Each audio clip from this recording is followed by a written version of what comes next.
Uh, have some water. Thank you.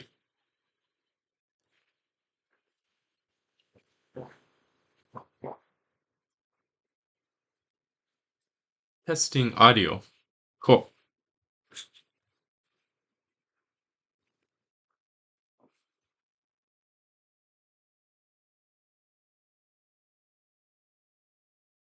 Hey, Brandon. Testing the audio. Can you hear me? Yep, I can hear you good. Cool. I'm getting the stream set up. I just put all of the What's cards up? into OBS. What's the ambassador program? Let's see. Oh, no, I don't know much about that. Oh, do you want me to ask Brandon? Yeah, can you ask if you heard back about it? Cool. Speaking of which, hey Brandon, Adara had a question for you. Have you heard back from the ambassador program? The last thing that I heard about the ambassador program was that Ravensburger was having trouble getting the program as a whole like approved, I guess. Got it. That's all that I've heard though. Sounds good. Let me see.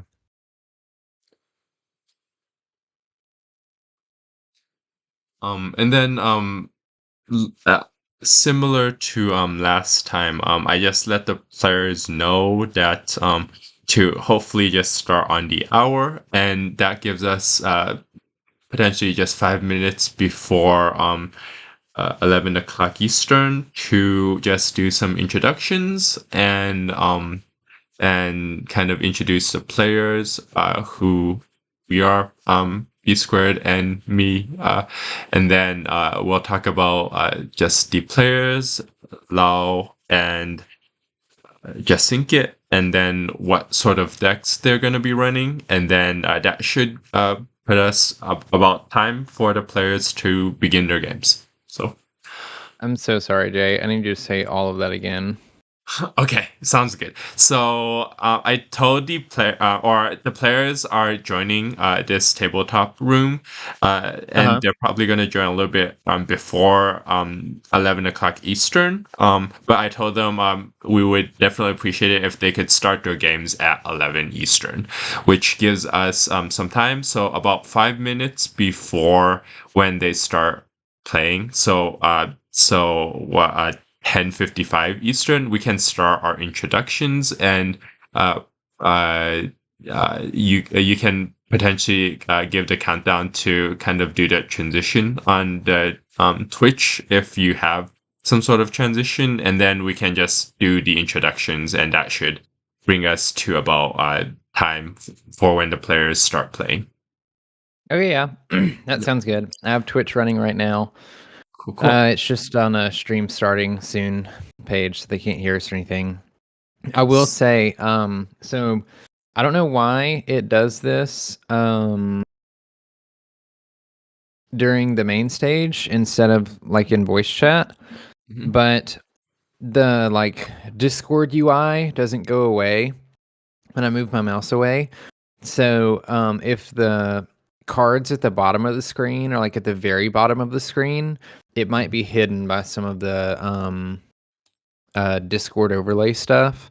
So it just needs to be zoomed out like just a little bit so that everybody can actually see the cards in hand. Got it. Sure. Why don't we kind of get that set up? Let me just actually update the interface. Okay. So can you let me know roughly how far zoomed out we need to be? So we have this as, hold on. This is supposed to be roughly the one that lets us see both the mulligans and the and the hand view. And then this should be the normal view, but you mentioned we should zoom this out a little bit, right? So yeah, the normal view needs to be zoomed out. Basically, kind of like the mulligan. The mulligan looked like it was a good good one. Like that's probably right pretty good. Okay. Yeah, we can just go with, sounds good. Let's just go with this then. and then we will have let's see, this be the oh, this be the camera 2, this be the camera 3, and then this zoomed out be the camera 4. Okay, so we got camera 1, and we'll probably mostly just stay on camera 1. But then if we want to zoom in on just Inkit's hand, we can zoom in like that. If we want to zoom in on Lao's hand, we can zoom in like that. And then this will be the from Lao's perspective here. Cool. Okay. That works.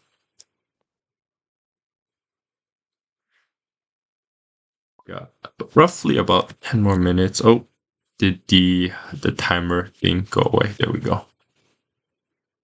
Sounds good.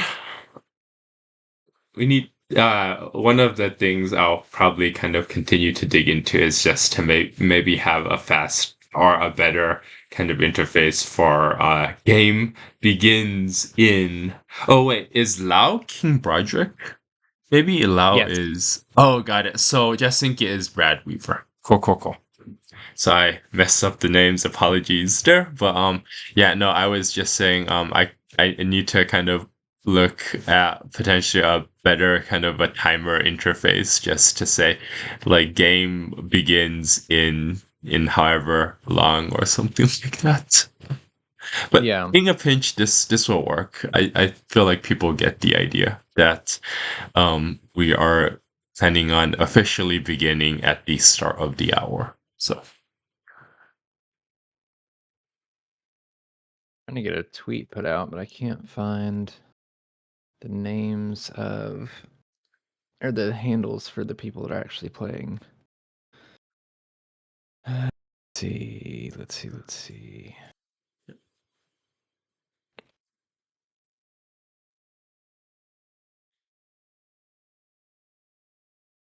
oh, speaking of which, I need to bring up the deck lists. Yeah, and I'll give a countdown like last time when we're ready to transition for the stream. Sounds great. That is very helpful.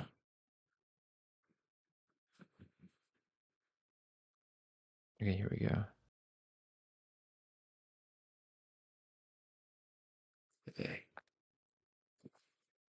Oh, come on.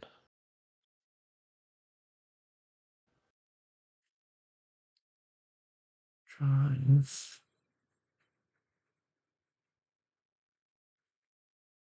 Cool.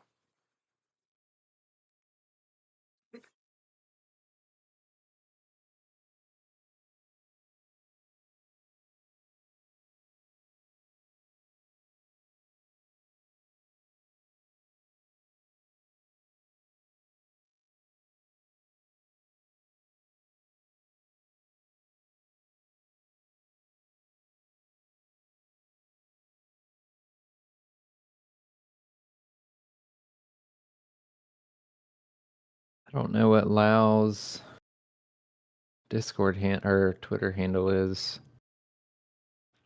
That I am not too sure. I'll ask him real quick. Sounds good.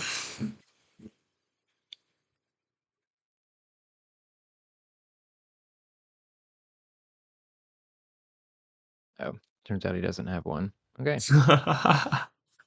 I think That might it's be why I totally can't fine find him. just to, yeah, totally fine just to type out his Discord name or something.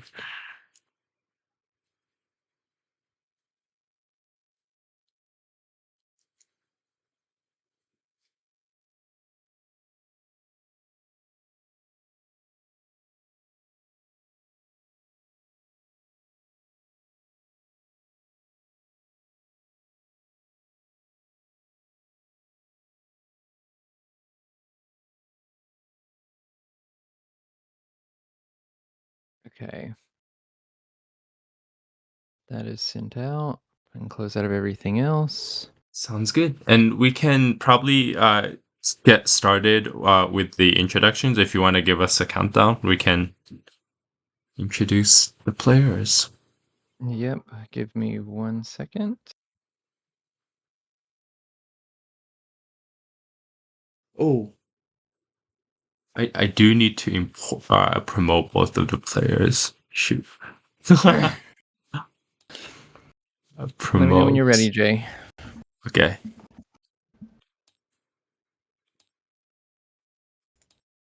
Okay. Sounds good. Ready? I am ready. All right, 3, 2, 1. Hello. Welcome, Illumineers, to round 5 of the Disney Lorcana HQ tournament, constructed tournament. I hope everybody had a great Lorcana release weekend. I hope everybody got good pulls, was able to play some decks and learn how to play. We have a really interesting game today between Lao and Just Ink It. I'm Bsquared. I am also co-hosting with my amazing co-host, Jay. Hello. And Jay, do you want to give an overview of the deck list that we can expect from these two today? Yeah, so this is a very exciting game, or round number 5 of the constructed tournament. And I think if you have been joining us for the previous couple of live casts, we've seen Lao's deck. And it is this really interesting item, Ruby Sapphire item control list that utilizes a bunch of core items such as the apple and the Sword of Truths, as well as Maurice's and Tamatoa's, in order to kind of just provide a lot of removal, control, and also a lot of value in terms of card draw from those Maurice's. His ability is whenever you play a card, or whenever you play an item, you can draw a card. So that's a great way to kind of refill his hand. And then you have the Tamatoas that can recurse items from your discard and also just quest for a bunch of lore. Facing Lao, we're taking a look at Just Ink It, who is running a Ruby Emerald Aggro deck list. And so in it, he is running some removals from the Ruby side, such as the Dragonfires, the Ruby Mauis, which is just a great kind of rush character that can attack into something the turn it's played. It doesn't need to wait until its ink is dried. And then a lot of the Emerald aggro elements, so cards that can quest for a lot of lore and really quickly kind of puts a lot of pressure on the opponent. We have cards such as Flynn Rider that can quest for 2 lore. It only costs 2, and if an opponent tries to remove him, they need to discard a card. And then we have cards like Cusco, which is an MVP of the Emerald aggro deck. He has ward, so he has protection from kind of those targeted removal from control players, and he can quest for 3 lore.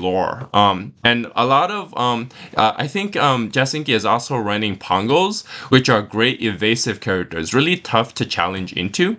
And so this will really be an interesting matchup between kind of a more aggressive style gameplay from Just Ink It, where I think the moment he sees that if he's playing a control player, Sapphire, Ruby, those sort of deck types, he knows that he has to try to quickly win before the control player is able to stabilize the board and just be able to outvalue his cards.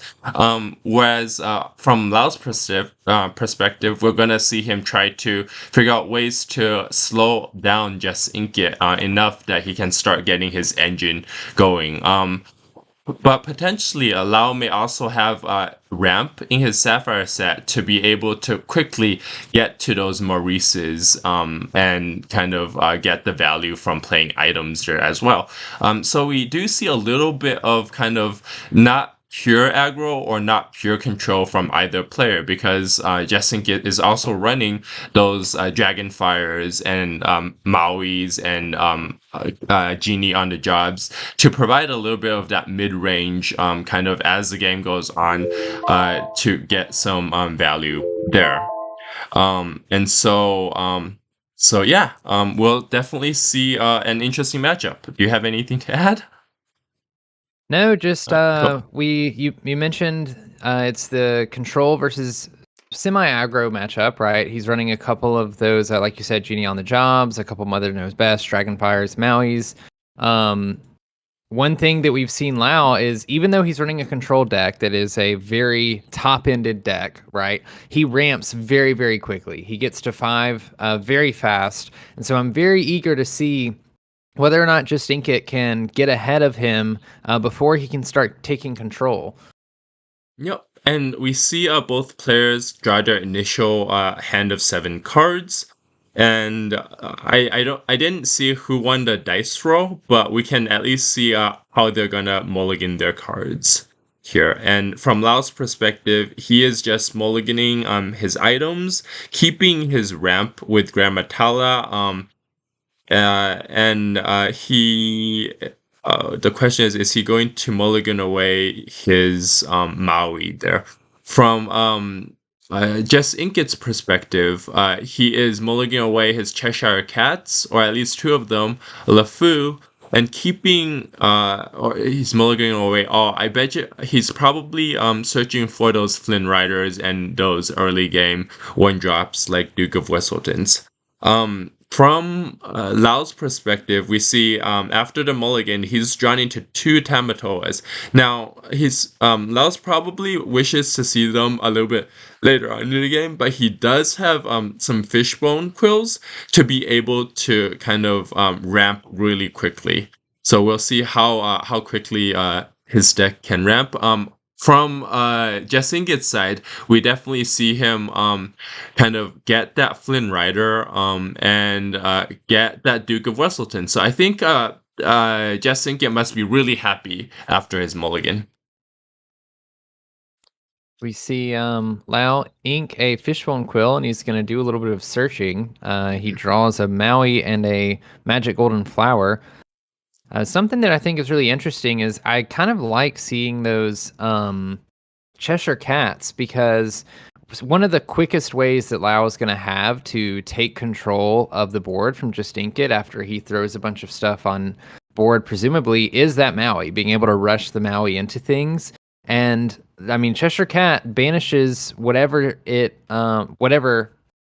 banishes Cheshire Cat. Cheshire Cat banishes that character. And that's a really, really good trade for Just Ink It to have a Cheshire Cat out on board and have a Maui run straight into it. So we'll see how fast Just Ink It can go. I also like seeing the Flynn Rider on his end, mainly because resources are really important to Lao. Until he gets the Maurice engine on board with the items, if he's playing too many cards and inking too many cards, his hand can get kind of low. Which gives him less and less opportunities to respond to Just Ink It playing really quickly. Definitely. And the other kind of thing that we always are curious about is how impactful will those apples and those sort of truth be against Jasinkit's deck, right? Because we can see from his hand he's probably not running many princesses, and it doesn't seem like he's also running many villains. So it'll be interesting. Like of course there are going to be villains in Jasinkit's deck, but it might be kind of more tricky to utilize those item removal cards in this matchup here. Yeah, and something that I find is interesting is you see some of those characters like Jasper, and you think, oh, he has to be a villain, right? He was like an antagonist in 101 Dalmatians, but he doesn't actually have the villain keyword or the villain. I don't remember if it's called keyword, the trait. And so even though Emerald has a lot of villains that are in the Emerald ink, a lot of them for some reason don't actually have the keyword, I don't think. So yeah, they're just like the sword might just be dead. Yeah. Yeah, exactly. Cool. So we are on turn 3, and it seems like there's just a lot of heavy cards from Lao's perspective. He's probably gonna use a fishbone quill, or does he really want to save those Mauis? And this is the issue with kind of control decks early on in the game before you set up your draw engines. It's really tough to figure out which cards to ink and which cards to keep in play. But we see Lau running the Grand Metalla into the Duke of Wesselton, and even though it doesn't kill off the Duke, Grand Metalla's ability is that she can be put into the Inkwell when she's banished, and so that's just another way for Lau to ramp quickly into probably those Mauis that he wants to play. Yeah, I think Lau understands now that he's going into a deck that's going to just be questing faster than he is, putting things onto the board quicker than he is, and his most important thing right now is getting as much ink into his inkwell as possible so that he can start playing those removal pieces like the Dragonfire, the Maui, the Maleficent that's sitting in his hand, and stop just ink it in his tracks. One of the interesting kind of matchups that I always think from the control player's perspective is you kind of always assume as a control player that you're playing up against some sort of quick aggressive deck because that's kind of your weakness. So you try to keep cards in your hand that focuses on or that can best deal with those situations. But a lot of times, you don't kind of know really until you play your first game in a match, and potentially in future games too. Because you have that information of knowing exactly what sort of deck you're playing against, it might be give you a little bit more of more info going into the future games too. Whereas from a kind of aggressive player's perspective, you kind of always run the same strategy no matter what against an opponent's if they're aggressive or if they're playing control. You always kind of need to try to get as many characters and as much lore questing out as you can. So that's always an interesting dynamic from my experience playing Lorcana games with different types of decks there. Yeah, Jay, I've had people tell me over the past 2 times we've casted together that they think we are a great pairing together and casting with each other. But when it comes to play styles, I don't think we could be more different. I know that you play so much control, and I am an aggro, degenerate. I just love throwing things on the board and turning them sideways and trying to get to 20 lore as fast as possible. And that's the name of the game. On board right now, just ink it. He had a Flynn on board, and obviously he didn't want to challenge, Lau didn't want to challenge into the Flynn because he already has a small hand size. He doesn't want to discard anything that he doesn't have to. But with the Flynn on board, that was 5 lore sitting on board. And if Just Ink It full quest this next turn, he's already up to 9. He's almost halfway to his win condition. And we even see the Pongo come down as an evasive. Yep, that's going to be a challenge for Lau. He doesn't have anything that can deal with that currently. The Mauis can't reach it because Maui is not evasive. Pongo with evasive can only be challenged by other evasive characters. He every turn, his goal is just to turn things sideways and get to 20 as fast as possible. And what's going to make it or break it is going to be whether or not Lau can stop him or not. Definitely, and we kind of have a running kind of small joke in Lorcana saying Pongo is best dog and Pongo is just really strong, but in reality he is, right? He has that evasive stat and can quest for 2, and unless you have cards that can specifically deal with that matchup, he is very difficult. Oftentimes, he's just going to keep on questing for 2 until your opponent wins. So we'll see. I'm going to take a quick look at Lau's deck just to see if he has any ways to deal with the Pongo while I turn things over to you. Yeah. So we talked before about Lao being in that control, playing the control deck. One of the things he has to do is get his draw engine on board as fast as possible. And he only has 2 cards in hand right now. Another one is a Maui. He doesn't want to run that Maui into the Cheshire Cat. He might run the Maui that's on board into Cheshire Cat and get a 2-for-1. But he has the Maurice sitting in hand and doesn't have any items in hand. He's basically hoping for a top deck to start getting items so that maybe he can start drawing and get into stuff that actually can get rid of the stuff that Just Inkit is playing. We see Just Inkit play a Beast, which is going to get Rush and exerted anything that was damaged, but Maui was already exerted. Beast is going to be able to challenge that Maui if he wants to and take the Maui out, allowing Just Inkit to continue to quest with Pongo and Cheshire Cat. Looks like he's going to quest with both, going up to, I believe it's 11. Yep, he's going up to 11 ink, and he's not going to challenge with the Beast. He's just going to keep the Beast up, which is a good play. Beast is 2 lore that he can use next turn if it's still on the board. We do see Maurice come down on board after drawing that sword, but to be honest, I don't know how good the sword is going to be. There's no villains on board currently. Right now, it would really just be a play 4 to draw a card, essentially. And this might be where we see Just Inkit take it away. I mean, if he gets away with too many more turns of doing this without Lao being able to answer what's on board, especially that evasive Pongo, like we said, he might just make it to 20 before Lao can do anything in response. Yeah, and taking a look at Lao's deck, I think that one of Lao's best answers for the Pongo is actually going to be the Robin Hood that he has is running. He has ways such as the Hades that can put the Pongo into your opponent's Inkwell, or the Dragon Maleficent that can just destroy it. But Robin Hood does have the ability to challenge into evasive characters.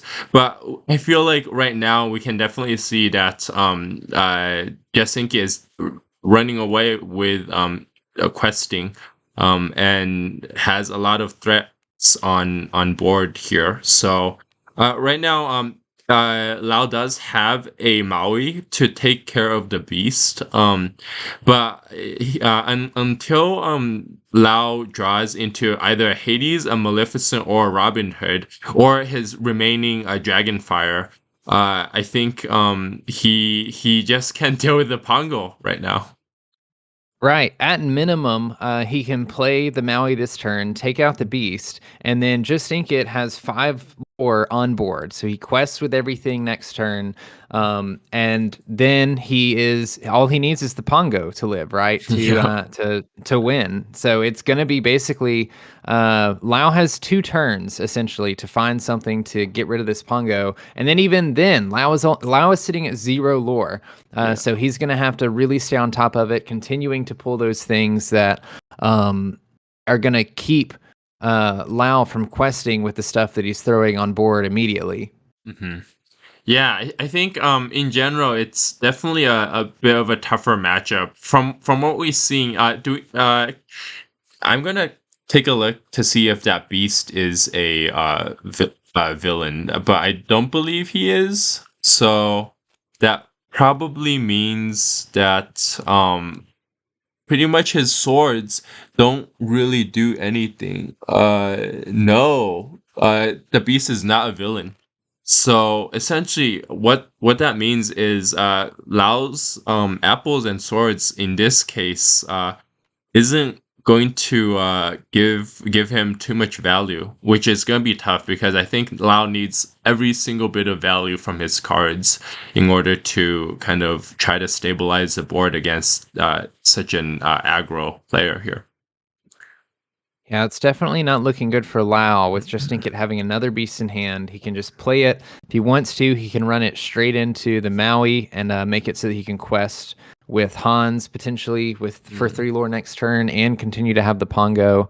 We'll see what he does, though. Yeah, I think he wants to keep the Beast unexerted just to require some different kind of interactions from Lao. So we can see here it wouldn't have quite mattered. But if the beast ran into the Maui last turn, and if Lao had another Maui, probably from Jasinka's perspective, it was better just to save the beast as a backup in case somehow the Pongo got removed.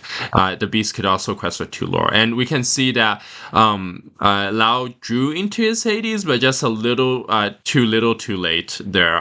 Because while Lao could have killed the beast and played a Hades to kind of put the Pongo into the ink, Lao would not have been able to deal with the other beast on board that could quest to and help Jasinka win. So that was why he conceded that first game, and so now we're on to game 2. Yeah, I chuckle a little when I see Its opening hand with those 3 Cuscos in hand. Yeah. Obviously, you probably don't want to keep all of them, but Cusco could be a real problem for Lao, just because, I mean, the only thing in his deck is a Maui and a Be Prepared, right? That would actually get rid of the Cusco, because Cusco has Ward, so Cusco can't be chosen by something like a Hades or a Maleficent or Dragonfire to get rid of him. It looks like It's going to get rid of the Cuscos anyway. He's just going to try to go fast, I guess, dropping the Flynn Rider and the Pongo. He draws 2 Cheshire Cats. That's going to be good too. Jay, from a control perspective, based on last game, what's your mulligan? What's your mulligan if you're Lao? What are you trying to find? Honestly, the Be Prepared. And so we can see Lao actually has a pretty decent hand. I think if he has if he's going to have a chance, this one is as good as any. With early ramp from the Grammatalas and the Mickey Mouses, the one issue, and it's a strong issue here, is he's gonna have issues with finding inkable cards right now. So if he can get to 7 ink, those 2 Be Prepareds can really help him out. But notice he wants to play the Grammatala, he wants to play the Mickey Mouse. He just does not have any other inkable cards. So that's really gonna be the Achilles heel of Lao right now. And from kind of Jasinka's perspective, he has some really great turn 2s, turn 3s, and turn 4 plays with the Flynn Rider, the Cheshire Cats, and the Pongos. So it's, once again, it seems to be an uphill climb. Hopefully, we'll see Lao's draws here, and if they serve him well. Yeah, you know, we've given Lao so much praise in the past for the apple and the sword, cards that everybody thought were going to be not great cards in the first set, and he just let them shine.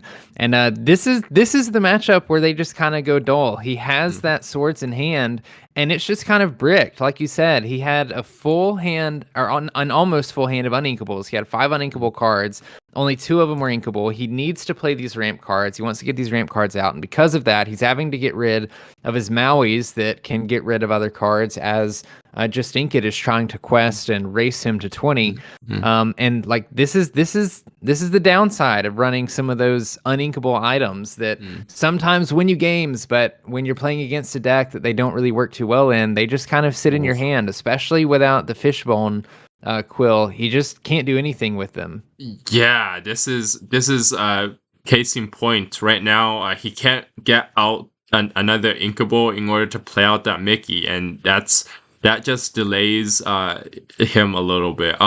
Funnily enough, I want to kind of bring it a little bit back to the lore side of Lorcana, which is, I really enjoy the fact that, for example, in that Emerald deck, Emerald is known for being tricky, right? And we can see in this case, most of their characters are neither princesses nor villains. So you kind of add to that kind of trickiness factor there of, well, now like you don't have those main archetypes that can be removed by the sword or the apple there. So just a little side note. That's so true. Emerald is very quickly getting the reputation of the ink that people just don't love playing against because everything that Emerald does makes it difficult for you. If he challenges into this Cheshire Cat and banishes it, the thing he uses dies. If he challenges into Flynn Rider, he has to discard a card. There aren't very many good decisions that Lao has to get rid of these characters, which makes for a great aggro deck. Like, you want to make it difficult for your opponent to get rid of these things on board that are getting you lots of lore every turn. And this is a really key point. I wonder if Lau is considering attacking with the Grand Matala into the Flynn. It's not the best, but he has like the sword that he doesn't mind discarding.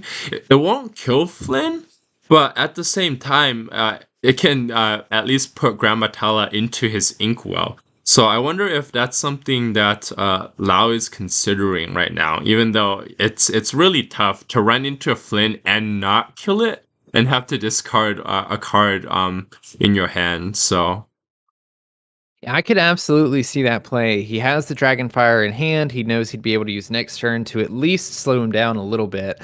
And then he's that much closer to those 3 Be Prepareds that's sitting in his hand that he could use to constantly get rid of the board. If he didn't see a Cusco last turn, or last game, but if a Cusco does come down, it's a way that he can get rid of the Cusco and just really start slowing down Just Ink It, and hopefully get his draw engine going, get some of his larger characters on board that Just Ink It's going to have a really difficult time dealing with, and maybe catch back up.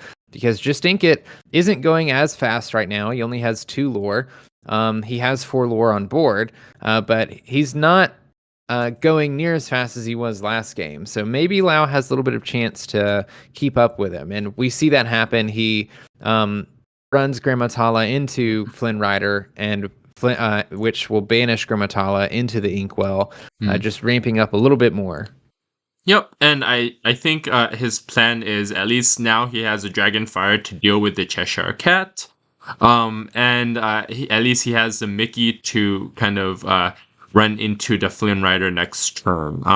But as we can see from like kind of a card advantage perspective, his opponent definitely has more cards in hand than he does, and that's seldom a good news or a good sight to see, especially as a control player. So hopefully, Lau can find pieces of his draw engine pretty soon. I think he would love to see a Maurice and some really cheap items as his next couple of draws in his deck. Yeah, or even like we mentioned last game, this Robin Hood would be a perfect thing to come out soon because we see the Pongo that might get played this turn as I'm talking. The Pongo comes out, and now actually Lau might not have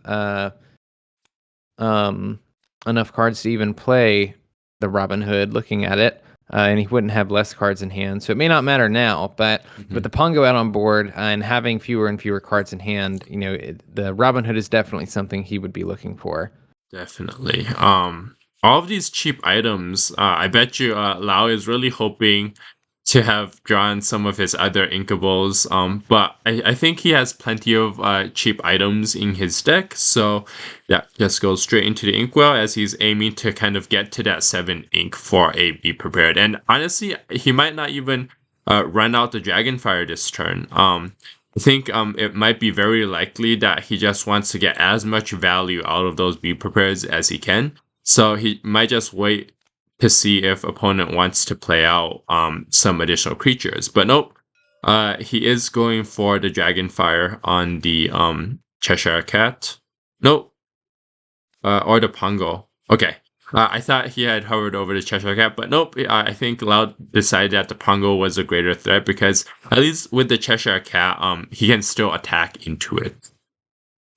Right, and knowing that he has these Be Prepareds, I think either option was going to be fine. He just knew that he was going to have a more difficult time dealing with the Pongo and it being evasive. At the end of the day, he can always run something into Cheshire Cat, but with those Be Prepareds in hand, I'm sure he's hoping to draw a Inkable card next turn so that he can at least have those online. and get stuff out of the way. One of the things about the combo of Ruby and Emerald is they lack a lot of draw in those colors. The only draw cards really available is the Mad Hatter, and I don't remember how many Mad Hatters Just Ink It plays, but that's his only way to draw cards. So if you can kind of make Just Ink It play all the stuff in his hand, or he has a couple dead things in hand like the Dragonfire and the Mother Knows Best that he can't really play, eventually just kind of gets into a top deck mode similar to what Lao's doing, except in Lao's case, he has multiple things that he would be able to draw to get his engine running and catch back up as the control player. Definitely. So Just Ink It is running 4 Mad Hatters, but those are very unreliable card draw, especially against removal, because they only allow you to draw a card if you attack into it. If you like Dragonfire or play Be Prepared, they do not draw you a card. So here, I bet you Lao's really happy to see that Robin Hood. Though now it's a little bit awkward because he only has 3 cards in hand and his opponent can potentially get down, but I think Lao can still potentially draw a card off of the Robin Hood next turn. But I don't think he's gonna ink the Robin Hood. I think he's going to just ping away at that Cheshire Cat and then and continue to kind of hold out for either a less valuable card to put in his inkwell for the Be Prepared, or potentially get some more value off of that Robin Hood. The really interesting thing is it's almost like next turn during Lao's turn, if he has an inkable, he might run out the Be Prepared rather than the Robin Hood, because we mentioned if you play out characters with Be Prepared in hand, it kind of makes Be Prepared a little bit worse, right? Because you're also removing your own characters from the board. So oftentimes it's better to play out your Be Prepareds first and then start playing out your characters there. You know, that is something that I was thinking about earlier. Was he keeps he attacked the Cheshire Cat with the Mickey, giving it 1 ping, and I questioned why he didn't just quest with Mickey and gain a little bit of lore, knowing that the Be Prepared is coming out relatively soon. You know, because what does the 1 ping matter on the Cheshire Cat if it's all just going to be banished? But just like you said, we're kind of in a point right now where Lao's finally getting a few things out on board, and the Be Prepared is like less and less good just because he sets himself back to 0 and also sets Lao back to 0 in regards to characters on board. Lao has less cards in hand. Lao knows that he has a Poison Apple, and he would only have another Be Prepared in hand, so he doesn't have a lot to work with either. Yeah, I wonder. Oh no, yeah. So Just Ink It does run out the Cusco. I was wondering if Just Ink It was gonna save the Cusco for after that first Be Prepared. Because now it just feels like a Be Prepared just gets so much value. I feel like Just Ink It is kind of playing right into what Lao wanted to do anyways in this case. But once again, we have to remind our viewers that the players do not have the luxury of knowing what's in each other's hand. So as commentators, we can kind of have a little bit more information about the plays and what might be the best plays, but the players do not have that information. So, for example, Just Ink It does not know that Lao had Be Prepared in his hand there. Yeah, this is such a swing for Lao. It is. You feel so bad for Just Ink It because exactly like you said, he plays out the Cusco, probably thinking that it's somewhat fine instead of waiting for the Be Prepared. And then not only that, he decides to bounce the Robin Hood back to hand, which ultimately is just going to end up giving Lao maybe another draw, which is, you know, something he wants. It's not really doing a whole lot. Had he just kept the Robin Hood on board, Lao would have been forced to banish the Robin Hood with everything else in the Be Prepared. So just extremely unfortunate for Just Ink It. Not being obviously, like you said, not being able to see Lao's hand, but just all the wrong moves without knowing. Yep, and we can now see potentially the power of the Robin Hoods. So that is one way you can get removal on. Does he have? Yes, he has enough to play a 1 jump ahead and to play out the Robin Hood in order to give him that extra card draw. So just enough ink, I think. Robin Hood costs 6, right? And One Jump Ahead costs 2. So yep. And I bet you we're probably gonna see that line come down from Lao after a bit of a think. Yeah, and I'm looking at Just Inkit's hand, trying to see, is this where the tides turn in this game? Because in regards to the Robin Hood coming down, if Lao decides to quest with the Robin Hood, Just Inkit can get rid of it with the Dragonfire or the Maui. But there's a lot of things that when Just Inkit bounces back to hand with this genie, that's really not anything that Lao's upset about putting back in hand, right? There's a lot of things that he's totally fine with putting back in hand. Especially with another Be Prepared in hand, right? So, honestly, I think potentially for Just Inkit, the best play might just be to Dragonfire the Robin Hood and keep on questing, because if he plays out the genie, which I might do, it's such a value temple you get a character on board and you get to return one of your opponent's cards on board on the board. If he does play that genie and bounce a Robin Hood, he's gonna face another Be Prepared, which is going to hurt a lot. So we'll see what Just Inkit decides to do, and he does go for the correct play. I wonder. It might be really interesting to ask after match if he was kind of thinking about another Be Prepared. But so he plays out the Dragonfire just to get rid of the one character that can deal with the Pongo right now, and kind of continue to put Lao on that clock. Yeah, I feel like this is the midpoint in the matches between the control and the aggro decks.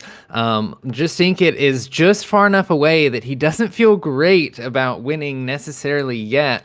And all I envision is somebody like crawling on the ground, trying so hard to get to that finish line. Just one hand in front of the other, 1 foot in front of the other, trying to get there at 14 lore. Just questing over and over with Pongo with the 2 lore. He's on a multiple turn clock, so there's definitely a lot of things that Lao can draw into. And really, you just hope to play the Cheshire, play whatever you can out on board that can quest you multiple lore a turn. Hope some of it sticks against this deck that runs so much removal that just takes things off the board before they can do anything. I definitely feel like this game still could go either way. Yeah. And now I think we're gonna see another Robin Hood. Yep. Those Robin Hoods have surprisingly coming clutch. Just giving a little bit of card draw. So now this is kind of unfortunate for Lao. He's drawing all of these apples and swords, which are great against any other deck almost, I feel like, but not against this. So these cards that Lao has been drawing really are essentially dead cards in hand. And so hopefully he'll be able to kind of get over having all of those not super useful cards right now, especially given that they're uninkable. But having said that, right now we're still potentially looking at a if Just Inkit plays out the genie, which nope, he decides not to, and so he's gonna quest to 16 with the Pongo, which isn't quite lethal with just a Mad Hatter on board, because the Robin Hood can take out that Pongo. But I wonder for how long are you gonna be saving that Be Prepared? It's going to be it's gonna be tough. And right now we can see Lao just looking through his discard to see if there's any items that he can bring back with the Tamatoa, because Tamatoa's ability is when you play him and whenever he quests, you get to return an item from your discard pile into your hand. Yeah, this board state is getting definitely a little bit scary from Just Inkit's side. I'm sure Lao is understanding now that, he has to do, he definitely has to do something about the Pongo or the Mad Hatter this turn. Otherwise, Just Inkit wins. But the question is, what do you pull back from your discard? If you have anything in your discard that's helpful, Just Inkit is getting dangerously close to that 20 lore. And it's like you said, how long do you hold the Be Prepared? Do you quest with Robin Hood and throw it down now. Justinkit has 3 more cards in hand. He may not know what he's holding. Anything. He definitely knows that whatever he throws down after the Be Prepared, Lao doesn't have anything in hand that removes anything directly. He would have to rely on a top deck, which is a little bit of a scary place to be in if you're Lao. Yep, definitely. And ironically, or not ironically, but like oddly enough, this was one of the games where I bet you Lau would have really hoped to get the Fishbone Quill out soon, just to be able to ink some of those apples, rather than he probably has inked a lot of cards that he probably wishes that he had in his hand right now. So this is kind of the variance in Lorcana. Sometimes your deck just ends up you have the tools that you need, and sometimes you just end up not having like inked the cards that you need, and things just doesn't come out in the right order. So despite kind of like how there's a lot of skill, and there's a lot of kind of that going into constructing your deck, but at the end of the day, there's still quite that luck factor going in of, well, are relevant cards drawn, or are cards played that can kind of deal with the opponent's board right when you need it, or all of that kind of information. So luck definitely, or that random chance definitely plays a factor into kind of these Lorcana games. But having said that, I definitely have to continue to kind of commend both players having made it this far, that like there is a lot of skill in how both players pilot their decks, and that's what got them here so far. So a lot of times, sometimes that X factor is kind of just happened to be how the randomness that the draws and the top decks and the cards that you need treat you sometimes, even at this top competitive level here. So Exactly. For those that don't know, this is round 5 going into a 6-round tournament. So both of these players have made it this far, basically to the semifinals. Whoever wins this goes on to the finals.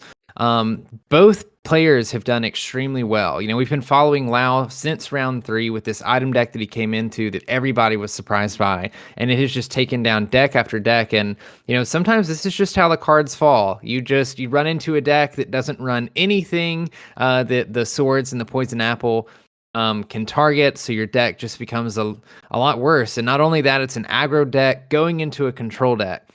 And I don't want to speak as if the game over is just yet, but it's definitely not looking good for Lao.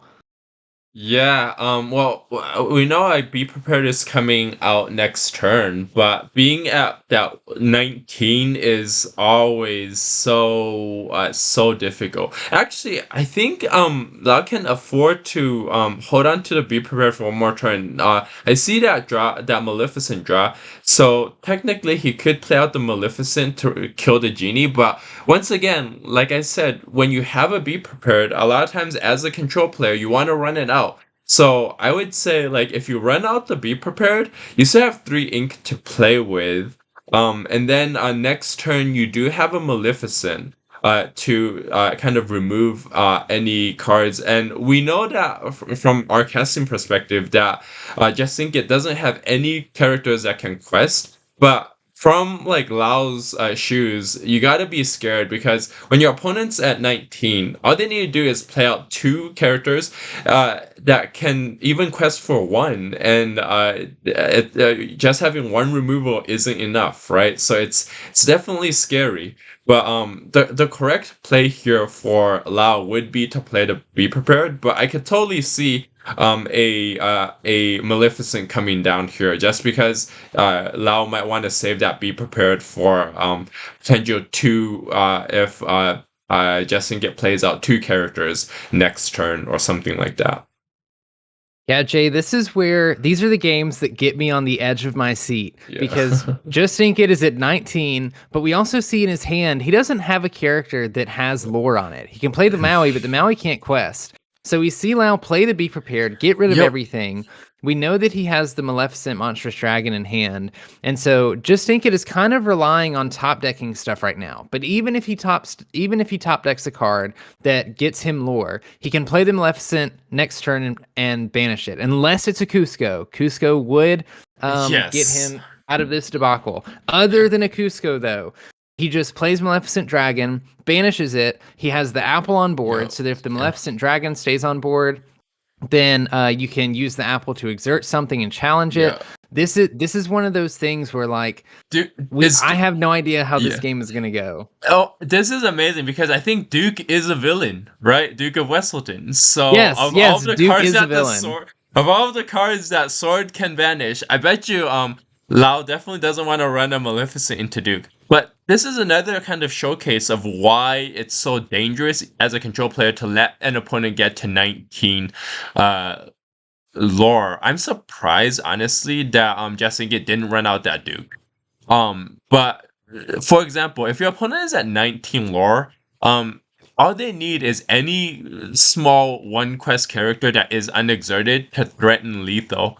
And so that's why as a control player, you almost never want your opponent to be at 19 or even 18 lore there. But having said that, we do see Lao having a little bit of breathing space for the first time, I think, in this entire match. And so let's see what Just Ink It does. Maybe he wanted to save the Duke so that he could play out two characters. Like right now, if he plays out the Mad Hatter and the Duke of Westleton, does Lao have enough ink to play out both the Sword and the Maleficent? I don't think he is going to here. Wait, the Tamatoa. Oh, that Tamatoa is a saver. It reduces the cost of playing an item, right? Or does it? No. No, it doesn't. It doesn't reduce the cost, but Lao has the apple on board, which will allow him to exert something. Yes, and that Tamatoa has enough strength that he could take out the Mad Hatter. And then if Lao wanted to, he could play the sword. But it looks like Just Ink It's going to get rid of the Tamatoa, bounce it back. That means he won't be able to play Mad Hatter and Duke this turn, but maybe he's looking to do that next turn. Got it. Okay, so now he plays out the Maurice, and can get some value from the sword. Okay, so now it seems like Lao is, I would never say he's comfortable, but he's definitely starting to build his engine a little bit. Every single turn is just balancing precariously on that edge of a cliff, right? Because we know from Just Ink It's hand that he can always play out two relevant threats. Potentially three. But right now, Lao has the ability to deal with a couple of threats if they go out on the board at once. So it's these are the games that get you right on the edge of your seat here. Exactly. I've seen too many Lorcana games so far where one opponent is at 19 lore and they're like just close enough to winning and they don't. We do see the Cusco. Yeah, I was about to say, I do think that Just Ink It got his get out of jail free card because I don't think, other than a Be Prepared, there is any way for Lao to deal with that Cusco. Yeah, this will rely on a top deck from Lao if we see the Cusco go down. That's such a I always say Cusco is the closest thing. Never mind. Yeah, I was about to say Cusco is the closest thing to a burn spell there is. Not just to bring in a little bit of Magic the Gathering terminology, but essentially the idea here is Cusco has words, so there's no way really to interact with the Cusco. So you can't remove it with kind of a Maleficent or Spot removal. You need to Be Prepared, and if you don't have that, Cusco can always quest next turn for guaranteed 3 lore. And so that's like if Just Ink It played any other kind of card, we realize that see, like the Duke of Westleton does not have wards, so the Dragonfires would have been able to remove it and deal with it. Sadly, there is nothing that can deal with the Cusco. Yeah, I think right now Lao is just digging as hard as he can for that Be Prepared to see if he can find the out. And he has one more card draw in the Fish Quill card in order to try to draw into the Be Prepared.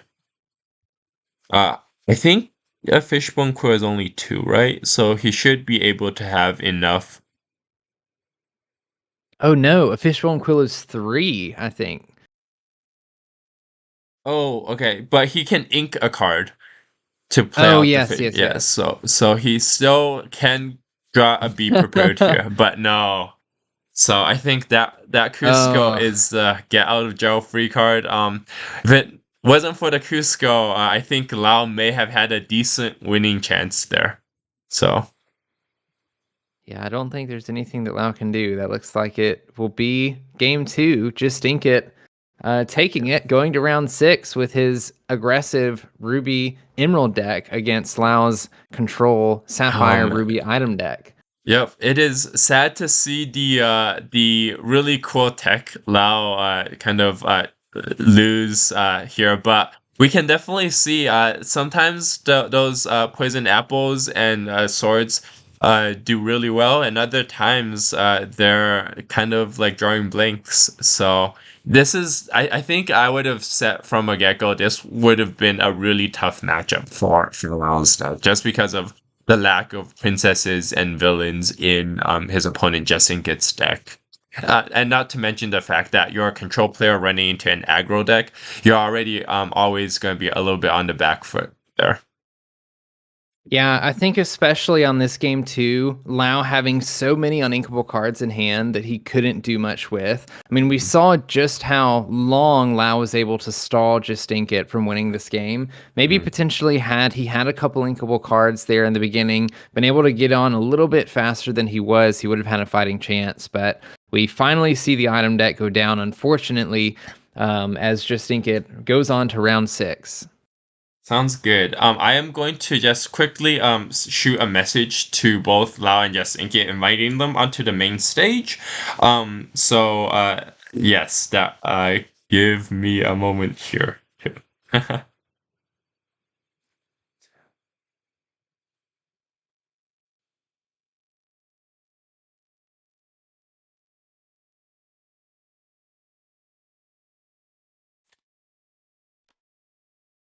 Yeah, so how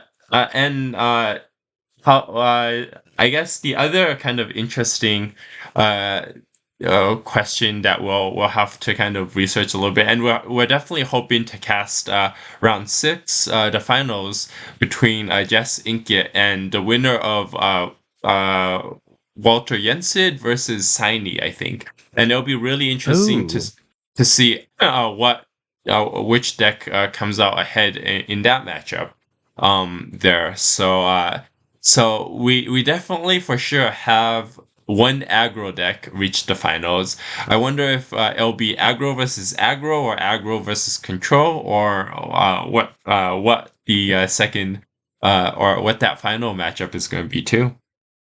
Yeah, I want to do a little check real quick and see if I can get a sneak peek at what Walter and who was the other one that you said was playing? Saini. Yeah. Okay. So it looks like Saini is running a more control deck. Looks like he's running an Elsa steel control deck. Oh. And I think Walter runs the Ruby Amethyst control.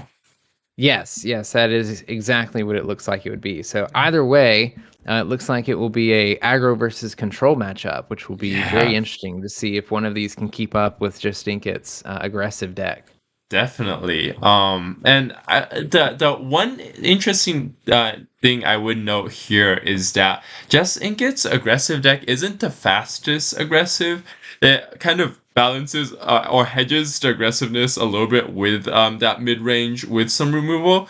So if anything, I would say a control matchup might be more of a toss up than potentially with say a against an aggro deck that consists of Amber and Emerald, or like kind of we've gotten so familiar with just how fast that turn 1 Lilo turn 2 Simba, the bodyguard card that allows for Lilo to keep on questing for 2 is.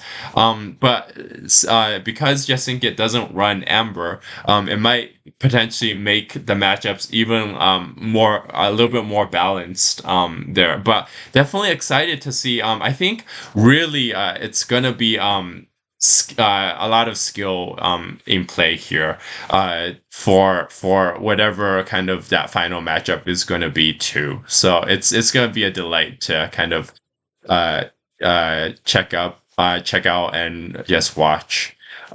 Is this Lao? Is Lao invited? Hello, Lao. I'm in. Yeah, I'm in. Man, it's that was a real tough matchup, wasn't it? Oh man, I mean, like, I was feeling pretty comfortable coming in, and then particularly that second game, woo, that hand really just. Yeah. We were commenting about like from the get go. I could see you only had 2 inkables. It was gonna be a bit rough there. But I saw the draw, and I immediately regretted putting any of my cards back while getting anything. Be prepared. You almost brought it back though. It ended up being like we were kind of commentating that kind of aggressive players get out of jail free card, the Cusco. If it wasn't for that, you had some answers for pretty much anything else that was gonna come down on the board. So it was really close. Yeah, there was a point where I had the last be prepared. I knew that was my only answer to Cusco, and I had to choose: am I going to top deck removal? Potentially, I haven't been having the greatest of top decks there. Or do I need to use the be prepared now and try and climb back, and then just risk if he draws Cusco, it's game over.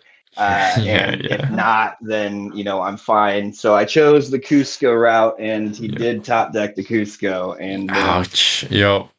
I had an answer to everything else. I had the item recursions. I felt pretty comfortable playing out anything but Cusco. Yeah, we were also mentioning kind of that this was one of those showcases where the apples and hold on, let me invite Jess. I think he is already invited. Hopefully he can hop on. But this was one of those cases where the apple and the sword really weren't the MVPs that we quite know them to be, right? There's just so few villains and or princesses in the opponent's deck there to really get all of the value from it. Yeah, I mean, we definitely weren't able to get to a point. I think had Cusco not been top decked, I think we would have seen a little bit more of the apple. But just being able to tap. They definitely, they definitely did not do anything this game. So there you go. There's the downfall of the items. Regardless, I think. Now, go ahead. Yeah, we have to commend you for how far you've made it with this rogue deck, with this deck that nobody saw coming. I mean, I've had people at the Lorcana release at my local LGS, they see Maurice, they see all the item shenanigans, and they say, man, I really want to try out an item deck. I think this would be so fun. And I just kind of laugh, chuckle under my breath, and I'm like, I have a deck list for you. Don't you worry. And so, I think you've made strides with this deck. I think we'll see more of this deck, in all honesty. After this experience, though, and throughout this tournament, obviously you haven't been able to make changes as the tournament's gone on, and the tournament's gone on for a little while because they're 48-hour windows. Are there any changes that, and you don't have to share this, but I'm curious, are there any changes that you're thinking about making to the deck after having it run through the ringer like this? After that game, I would have liked to let it go over a Dragonfire. To be able to ink it. in the opening hand. I mean, like, I think it's pretty. I think there's kind of the core package. I think there's a lot you can do with it. I think there's some flexibility you can have with it, right? You don't need to bring, all the swords, all the apples. You can swing heavy one way or the other. I would argue you probably don't even need them necessarily at all. You could run like 1 or 2 copies and up the Dragonfires, put and let it go. Just depending on what you're seeing, right? And what your experience is with Maurice and the draw is. I don't know that I would change anything personally. I unless I was really teching for something very specific. As a general build into the unknown, I think this is. I'm pretty comfortable with where it is, but there is plenty that you could do with it. I'm sure. Yep, I was just about to say it was a tough loss, but I think you have definitely proved your point about just being able to come up with a really unique deck that I don't think anybody before this tournament had at least it wasn't on my radar at all from a control deck perspective. And so I think now like you've definitely put kind of this deck into all of our hearts, and if anything, it would be I know for sure if I'm kind of making a deck and playing some league games or something like that, I would definitely kind of run a similar deck to your list just to have some fun and playing it. So I think you definitely did a great job for showcasing just a really unique, cool tech here for all of us. Well, I'm not able to tote the undefeated status anymore, but I think there's still one more round game to a top 8 cut. So, if I can take one more round, then I think I'll still be able to swing into the top 8, and maybe we can get revenge here on Just Ink It. And yes. just, the item deck can still see glory. That's right. Don't give up hope yet. I'm not done. But yeah, we got a few more games. So if you guys are willing to, or if you want to continue streaming the journey of the item deck, I'm absolutely down to carry on Legacy. Sounds great. Yeah. I guess. Do you have any other questions for Lau, Brandon? No more questions. I'm trying to get Just Ink It in here. There seems to be some technical difficulties. I do know he's East Coast too. It's pretty late for him. But he well played to him, and he is the only undefeated player left in the tournament. So fine. There he is. Hello.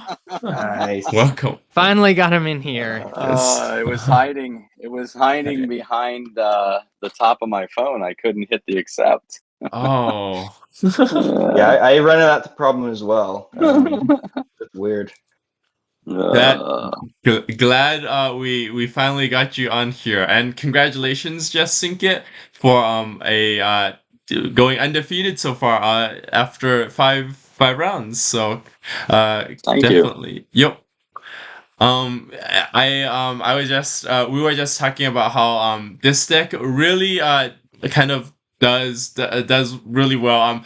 Did you have any ideas of the sort of deck Lau was running before you kind of played today against it? Because no, I knew there was an item slinger deck out there, but I didn't know it was his. So no. Yeah. So and I bet like you were probably pretty happy to see a bunch of like kind of those apples and swords just not being able to hit any, because a lot of Emerald characters aren't princesses or villains there. So we were just saying, how just that structure and nature of your deck kind of dodged a lot of removal. So that was nice. It did. It very much did. And I still think, though, another game of 3 made end completely differently. So Yep. Yeah, we were there at the edge of our seats on game 2. You were at 19 lore, just couldn't quite make it. And man, I bet there was just a sigh of relief when you saw that Cusco come from the top deck. Very, very much so. Yep. Cusco is one of the best MVPs in Emerald currently, so yeah, he's beat me many times, so it was nice to have him on my side this time. So with no touchy, you can't beat him, join him. That's right. Very cool. So I always, and I don't think we've kind of quite interviewed you just in Git, but have so kind of talking about your deck and you kind of the Ruby Emerald burn kind of aggro with a little bit of burn and kind of mid-rangey sort of stuff. What was I guess the kind of motivation or the idea behind bringing this deck into the constructed tournament? Because I know like from my perspective, a lot of times you kind of just think, oh, aggro, I'm just gonna bring the fastest deck, which is gonna be like Amber Emerald or something like that, or a control like similar to Lao's deck or something like that. But to kind of switch it up a little bit and bring a mostly aggro deck, but something that could kind of deal with a little bit more than just kind of quest. Was there a specific strategy behind this, or was it just like a deck you really enjoyed running? Well, I think we talked last time, and it's a little bit of dumb luck, in the sense that I probably not the greatest player, but I had worked on a deck with Sugi. We had done a collab on our channels, and it was a green-red, and it had a kind of a quick start that would then go into evasive. And the day of the tournament, I had not submitted a deck yet or built one on Lorcania. And I went, oh crap, I've got to get this deck. Let's go green red. Let's search. Okay, there's one that looks very, oh, this is nice. It's got a Maui. It's got, okay, we'll drop the evasive package and we'll go with this. And the worst part is I don't have it anymore. So I have no clue who to give props to. So if you have this deck on Lorcania, please take props for it, because I had much more of an evasive package at the top end, and I really like kind of where this has went. So that's really cool. Yeah. And forgive me. Yep. I now remember. You had played keyboard earlier, and that I think that was my first solo stream, and it was trying to deal with technical stuff, and let's just say it's so much better to have a co-caster with Brandon here. It just takes so much. Just having to kind of do everything. Take half of that off of my shoulders, so that's so helpful. But go ahead. You know, I was just to say you do a tremendous job, and of course, I love Brandon. Brandon's a cool guy, so yeah, we got to meet at Gen Con. We did. You guys are awesome. Yeah. Definitely. Oh man. So just hoping to continue to like kind of stay in touch with all of you guys. Matching a face at Gen Con to a name. One of the funniest things I had said was, it's really interesting seeing like people's names and having kind of a pre-notion or like an imaginary idea, just like reading a book of how somebody would look like just based off of their profile picture and their name. And it's like, oh, so completely different when you finally see someone in person and that. But it's so great just to have that face to face. And I think honestly what has been amazing recently, now that like kind of we're starting to get LGSs and people playing locally Lorcana, is just like playing in person is just a completely kind of unique and amazing, fun experience compared to like TTS, which is great for connecting people who are far away. But there's just nothing like kind of going to that store and sitting down and playing a couple of games of Lorcana there. So encourage everyone to do it. Yeah.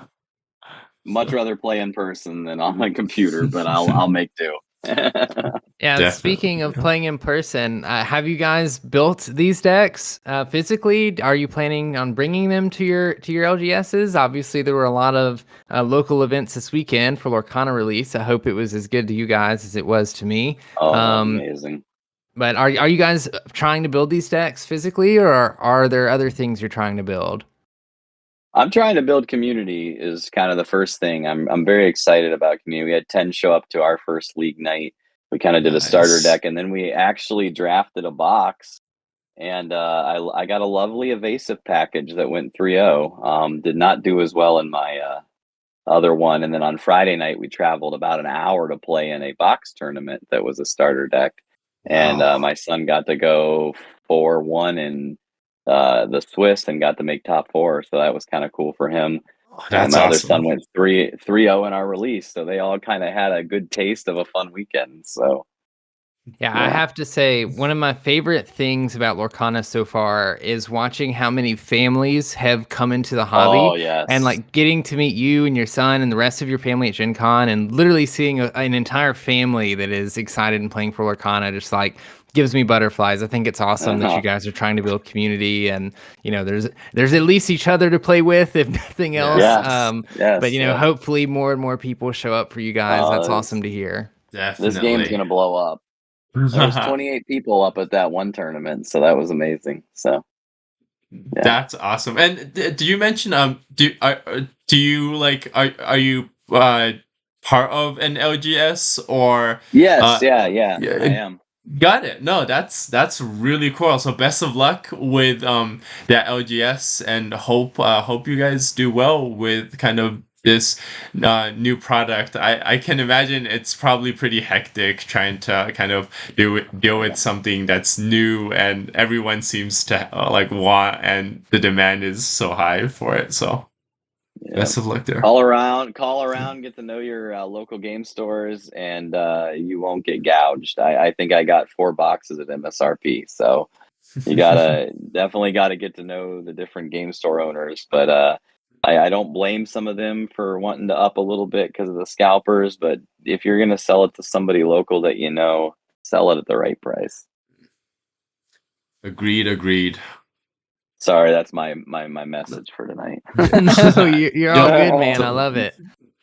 I think I totally agree with that message. I certainly hope to be able to get my hands on some more product. I'm sure everyone's been just or maybe not, but like long story short, I just have horrible luck. Like I just should not be opening any packs or but having said that, like you know, there's something just so fun about opening Lorcana and sharing kind of that moment with the family and friends there. So yeah, well, I'll give you one last story because I probably should get to bed. But we actually, my son at Gen Con pulled a full art Elsa, and then on Friday night, my younger son, out of a starter deck, pulled another full art Elsa. And then a friend of ours that's kind of on our team, she's like family. We just consider her an adopted daughter, and my kids call her aunt and all this. But she got her product today, and a friend of ours really wanted something, so she gave her trove. And in that trove, the other girl pulled a full art Tinkerbell. Wow. I felt so bad for Leah because she's like, I didn't pull anything. You guys got everything. Never give your product away. You'll end up hating it.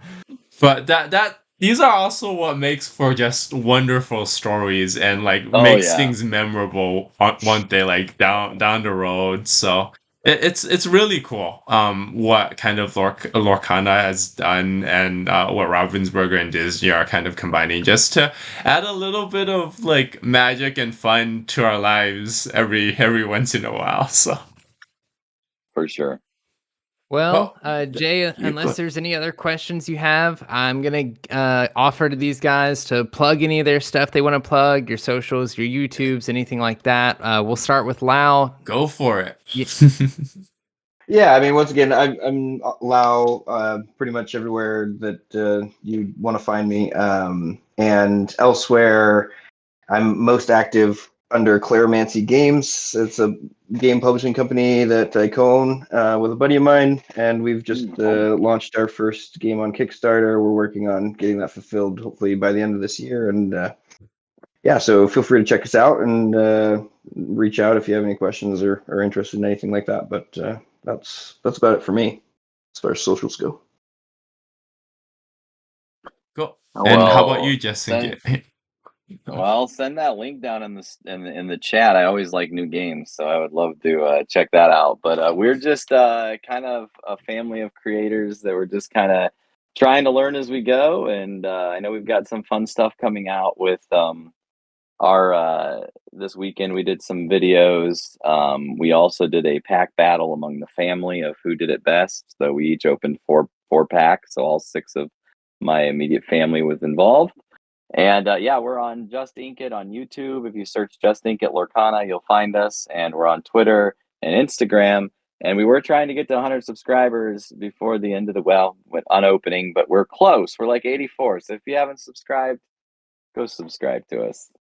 Yeah, definitely go give these guys a subscription. They're awesome people. Like I said, we got to meet them at Gen Con. Thank you both for letting us stream and cast this. I'm sure we'll be following both of you into the final round. Just Ink It to see if you guys can make it undefeated and win the entire tournament, and Lao to see if we can get this item deck to glory, getting into that top 8 and still making a name for itself.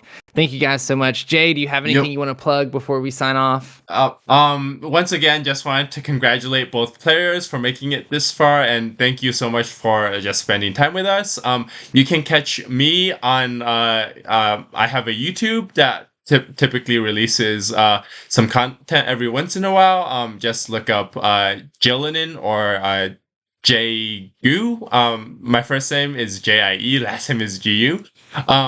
And I do have a Twitter that you can kind of check out, since I always update my YouTube with or if I ever have a Twitter, or if I ever have a YouTube update, I announce it on Twitter, and that's hashtag Jeilanin. So feel free to catch me on there as well. So always appreciate the support from everyone here. For sure.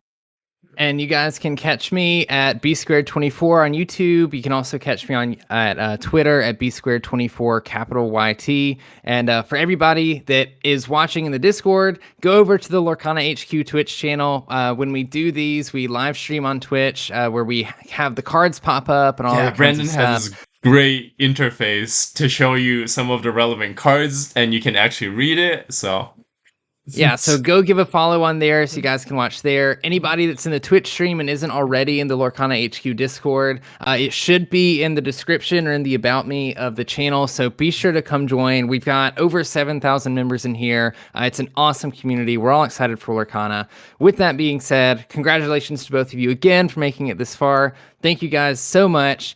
We appreciate everybody that comes and watches. I hope everybody had an amazing Lorcana release weekend, and good luck to all the packs and pulls in the future. With that, we're going to sign off. Have a good night, everyone. Good night. Good night. Night. Oh.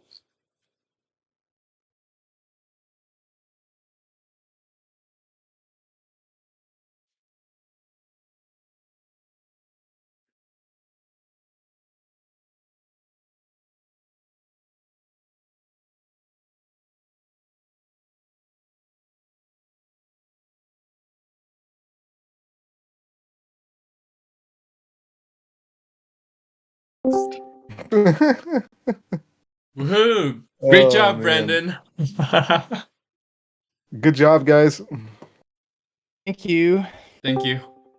Thanks for another good should I just keep commentary, saying that guys. after every one, or is it just clear that you guys were awesome?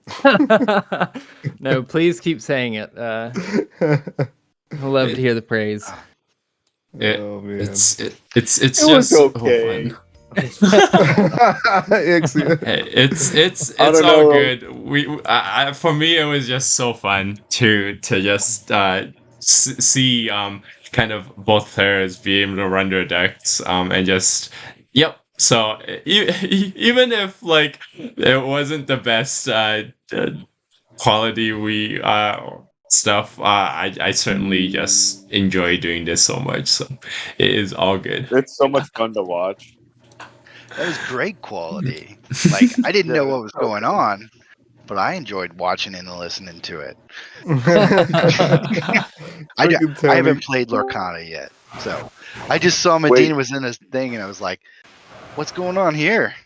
Really tell us awesome. what we can do better so that you do know what's going on. That's half of our job. Yeah. I was building a deck while you were doing that. So okay. So like I came in halfway through and I was just like, wow, this is like what's going on? This is like a professional tournament. And obviously it was pretty amazing, honestly. You guys had like no hesitancy, voices top notch. It's great. Very good stuff.